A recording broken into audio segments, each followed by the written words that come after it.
Hey everybody, it's Coach Debbie. How are you?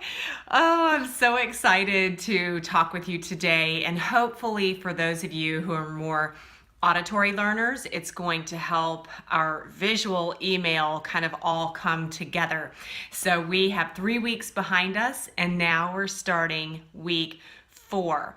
Which is crazy because we've already tackled some really big building blocks to how to look and feel our best as we face menopause and whatever phase that might be, whether we're late 30s or in our 40s or 50s or even older, and how it all can look in a real practical way so that we don't lose our mind and so that we can actually still feel energetic and happy. That's what we all want. So I'm curious how nutrition is going. That is like what everything revolves around, truly. If you're still trying to get away with eating some junk, which I'm not saying being perfect, but if you're still kind of like half in, it's really going to impact you in a lot of ways. And I really encourage you to do whatever it takes to clean up your diet. I do offer one-on-one coaching, which some of you have taken advantage of. This is kind of more of the long-term, help me to stay accountable, help answer my questions kind of opportunity. So if any of you are interested, please send me a quick email and I'll let you know how that could look for you and I. But so this, we've talked about nutrition, we've talked about workouts, which hopefully those are going well. You're nice and sore, yay. I like being sore. And that you're getting those walks in, that you're practicing rest-based living. Kind of, how do I practice self-care by relaxing, unwinding, and decompressing? Excuse me.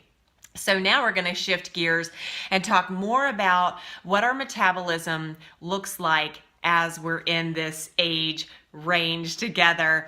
What is really going on internally that can explain that we haven't lost our mind? We're not too far gone. We're not a maniac. It's just there can be a lot of hormonal imbalance that's happening, and that can happen really slowly, even early in our 20s. And it just kind of all comes to a head as we go through menopause and kind of stop having a predictable cycle happen. Ovulation is hit and miss. And so these are some signs of what's going on inside, which this is all in your email. But the first thing that's going to come down is your progesterone level. And what that means, I've got my notes with me so I don't mess up any of my thoughts. This is just going to have a lot of aftermath effects with our thyroid and cortisol. And the thyroid and cortisol are more important than the hormones that I'm really focusing on, the progesterone, the estrogen, and the testosterone. These are kind of the sex hormones. Testosterone is in our bodies. It doesn't mean we are a man, but because I'll get to that in a minute. Okay, let me just get my thoughts in order. So after the progesterone falls, then the estrogen starts to get lower and lower. What that means, that's going to affect the cortisol and the insulin. So it kind of starts this chain reaction. Again, the insulin and cortisol is more important than what the progesterone and estrogen are doing. So you're thinking, okay, insulin and cortisol think I've got to relax and I've got to eat right. That's what that means. That's why it's so important that we're eating smarter, that we're moving smarter, and that we're practicing self-care by just chilling out.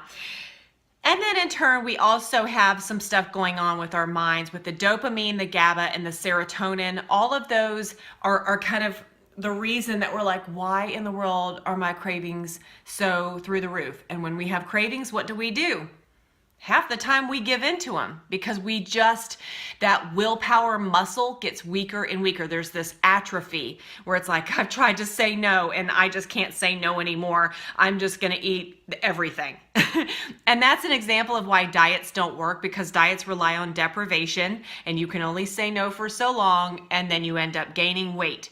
So that's exactly the same pattern that can happen but doesn't have to happen in menopause. So the progesterone drops, the estrogen drops, and then there's drops in serotonin, GABA, and dopamine. All of these pleasant, happy things are suddenly going away or they're out of whack. And so the next in line is the testosterone which just becomes more magnified because the others are going away. So the testosterone is like, oh, good, I've got the spotlight. I can really shine now.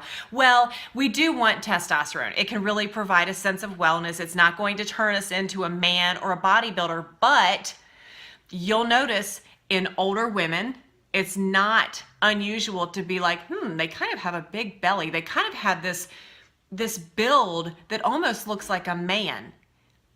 This is why, because of menopause, because that testosterone got to shine so much brighter. It was out of proportion brighter than the other hormones of progesterone and estrogen.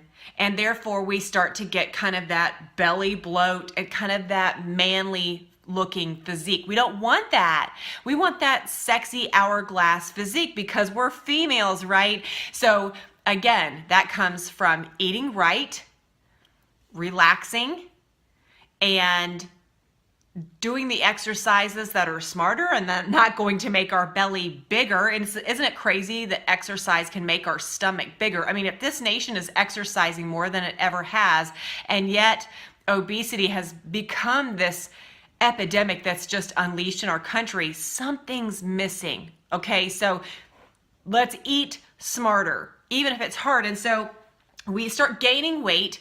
We've got the insulin situation is crazy. The cortisol situation is crazy. The hormones are out of balance. So what happens? We get the raging cravings. We're mentally kind of in a fog of like, I can't focus. I don't want to work out. And you actually cannot work out as hard as you could back in the day. It's just that part is not going to be tolerated. So because your body's more stress reactive, all of these things start piling up and it becomes this avalanche of side effects. And so I wanted to share some hope. You're like, okay, where's the good news? Like, how do I fix all of this? The good news is your metabolism is adjustable. We're going to get off of that yo-yo diet mentality, balance out our hormones. Now listen, it's not like we're at the end of our program. I've got so much more information that's really going to put all of this together for this like aha moment where you learn, how do I need to get my body to be the best it can be? How do I optimize my health? And it really is possible. Here comes my dog. Okay, so what I'm going to share with you, do you want to come say hi, Joshua? This is my little squirrel, Joshua. Isn't he adorable? I can kiss him and my lipstick doesn't come off. Isn't that cool? My new lipstick doesn't kiss off. It's not even on your cheek. It's awesome. So I wanted to share with you 2 tools.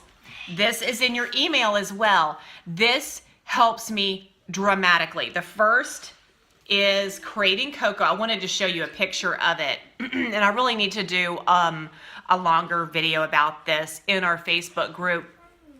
This stuff is amazing.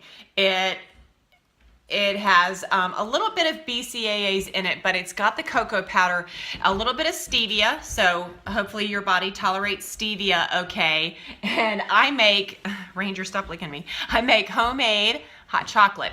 You have to blend this. You cannot stir it, you cannot whisk it. It will taste like you're chewing oil. So I blend this with like 10, 12 ounces of hot water for 60 seconds on high, and it gets like this nice frothy aftermath, which is amazing. I don't have cravings after I have this because I love chocolate, so I can have this without any guilt because it's good for you. It's made by the people of Metabolic Effect.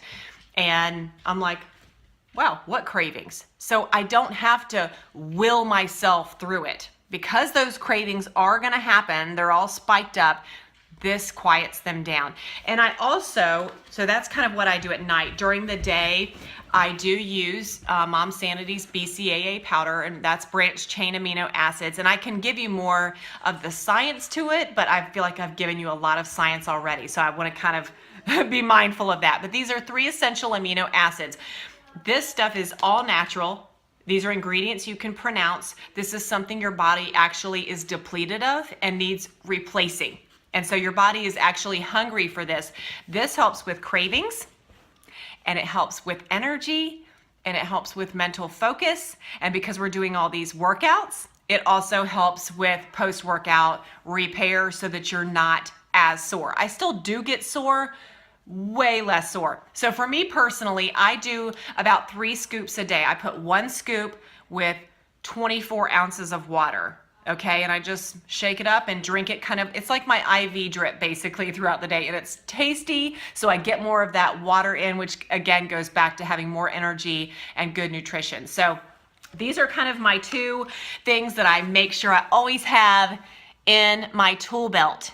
This is a resource for some of these things that we've talked about in week 4. So I want you to share in our 40 with Deb Facebook group, how are you going to practice grace, knowing that these mood swings and irritability are not all your fault? These cravings are not all your fault. The belly bloat is not all your fault. How will you practice grace? And what are you going to focus on this week? What's your main zeroed in target for the next week as we talk about your metabolism? Okay, so thank you for joining me. Ask any questions in our Facebook group that you're having. I'm loving the pictures that you're sharing, so keep doing that, and thanks for putting up with me for 11 minutes. Okay, bye.